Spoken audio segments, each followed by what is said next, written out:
I'm here to talk about success, right?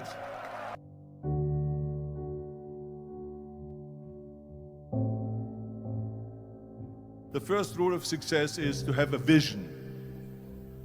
You see, if you don't have a vision of where you go, and if you don't have a goal where you go, you drift around and you never end up anywhere.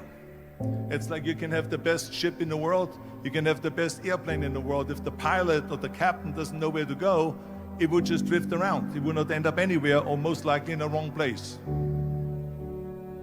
So I was very fortunate that I stumbled onto my vision.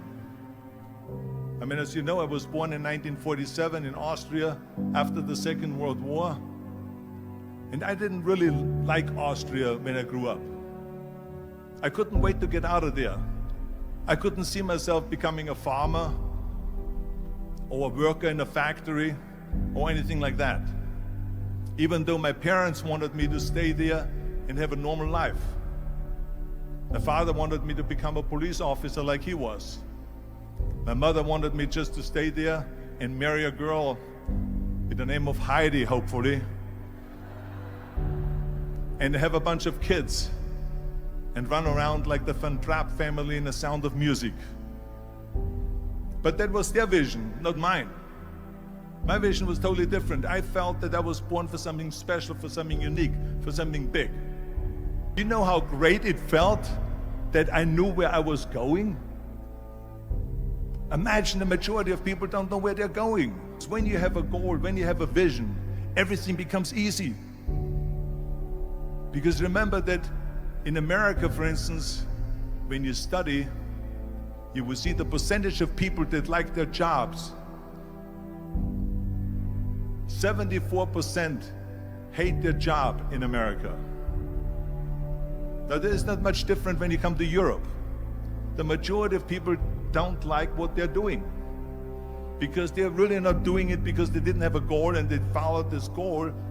They just aimlessly drift around, and then all of a sudden there's a job opening, so they get that job because you have to work. But then when you work, it's a chore. It's work. It's not fun. So if you think about, only a quarter of the people really enjoy what they're doing in life. That is unbelievable if you think about it. So I felt so blessed that I knew what I was doing.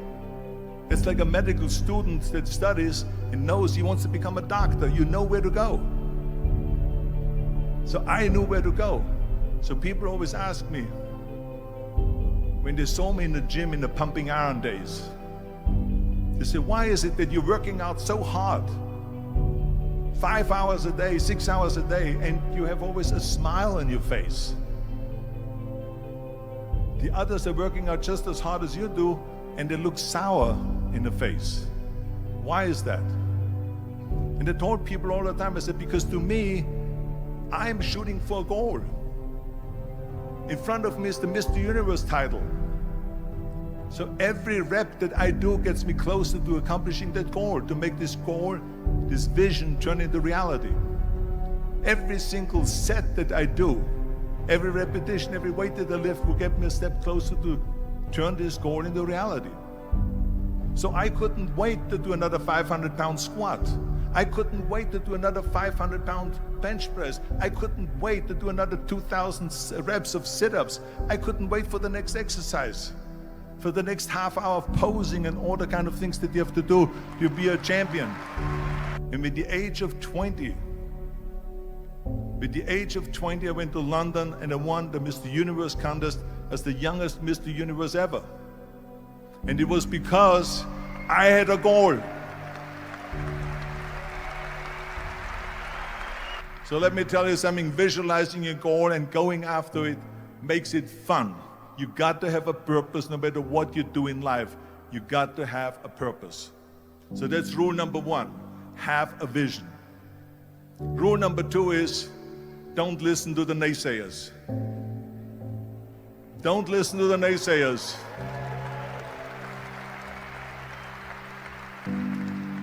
Everything I ever did, the thing that I heard out of people's mouth was, that's impossible. That can't be done. Or no. So whenever someone said to me, It can't be done. I heard it can be done. When they said no, I heard yes. And when they said it's impossible, I heard it is possible. I'm a strong believer of what Nelson Mandela said, that everything is always impossible until someone does it. Well, I'm going to be the one, I said to myself, I'm going to do it and I'm going to show it to them. Maybe it has never been done before. That's perfectly fine with me. But I'm going to do it. And I did not listen to the naysayers. The next thing, the third point that I'm going to make to you is, before we sit down with Jürgen and talk about the rest of the three, is work your ass off. There is no magic pill.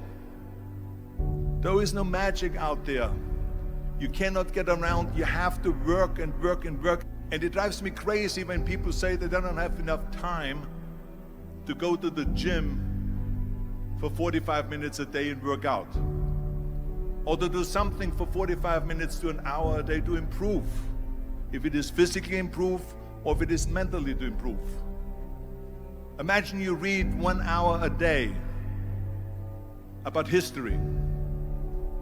How much you will learn after 365 hours in 1 year. Think about if you study about the history of musicians, of composers, how much you would know. Imagine if you would work on a business, on some business that you want to develop every day for an hour. Imagine how further along you will go and get. So it drives me nuts because when people say we don't have the time, we have 24 hours a day. We sleep 6 hours a day, so that gives you still 18 hours. And there's someone shaking their head out here in front. They say probably, I don't sleep 6 hours, I sleep 8 hours, right? Or just sleep faster.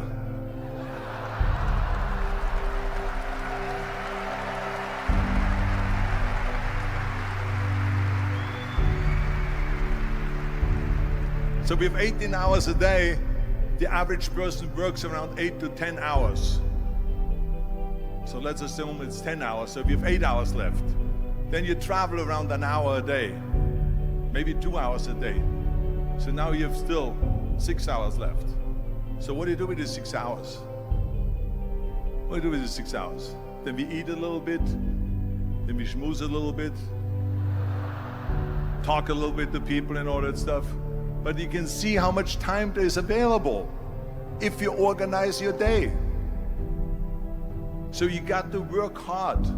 I mean, let me tell you something. When I went to America, I went to college. I went and worked out 5 hours a day. And I was working on construction. Because in those days in bodybuilding, there was no money. I didn't have the money for food supplements or anything. So I had to go to work. So I worked on construction. I went to college. I worked out in the gym, and at night from 8 o'clock at night to 12 midnight, I went to acting class 4 times a week. So I did all of that. There was not one single minute that I wasted. I became very friendly with Muhammad Ali in the 70s. And Muhammad Ali worked his butt off. And I saw it firsthand. And I remember that there was a sports writer that was there in the gym when he was working out and he was doing sit-ups. And they asked him, how many sit-ups do you do? And he said, I don't start counting until it hurts. Now think about that. He doesn't start counting his sit-ups until he feels pain. That's when he starts counting. That is working hard. And so you can't get around the hard work. It doesn't matter who it is. As a matter of fact, I believe what Ted Turner said, work like hell and advertise.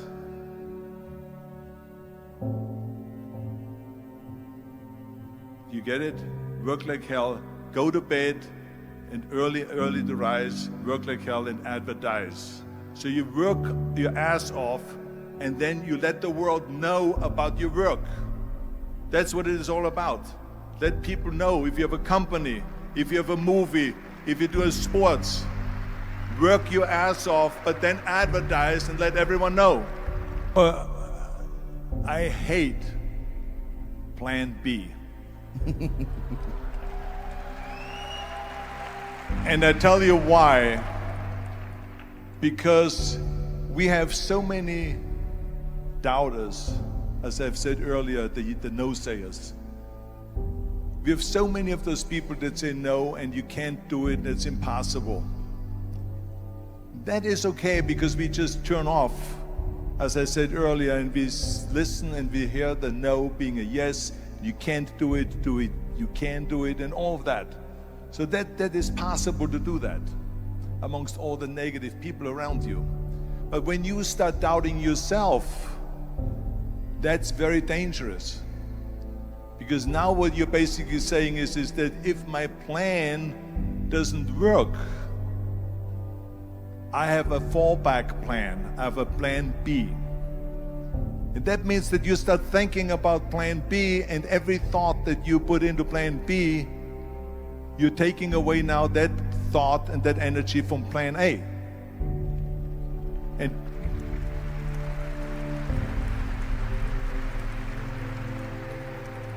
And it's very important to understand that we function better if there is no safety net, because plan B becomes a safety net. It says that if I fail, then I fall and I get picked up and I have something else there that will protect me.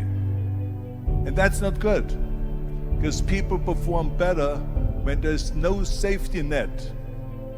People perform better in sports and everything else if you don't have a plan B. To me, it is very dangerous to have a plan B, because you're cutting yourself off from the chance of really succeeding. And the reason, one of the main reasons why people want to have a plan B is because they are worried about failing. What is if I fail, then I don't have anything else? Well, let me tell you something. Don't be afraid of failing, because there's nothing wrong with failing. You have to fail in order to climb that ladder. There's no one that doesn't fail. We all fail. It's okay.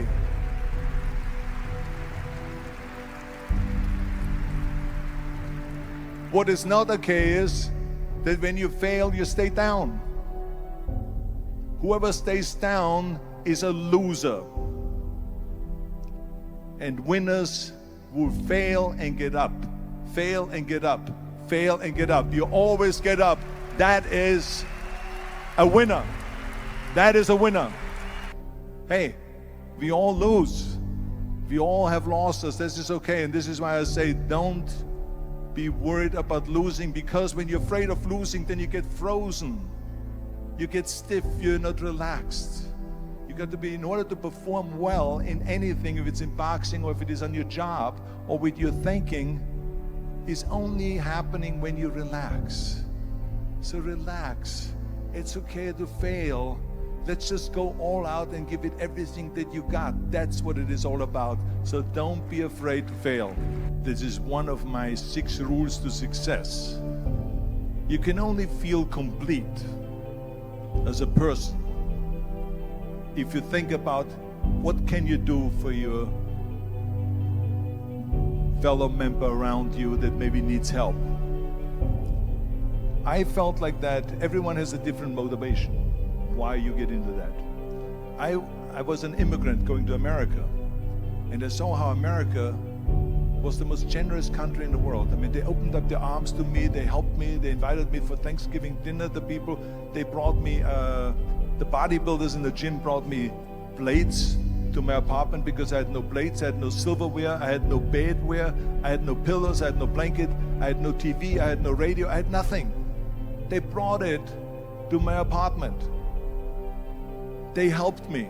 And I saw that firsthand, this generosity in America. And I said to myself, as an immigrant that is being embraced with open arms, that I need to go and make sure that I give something back.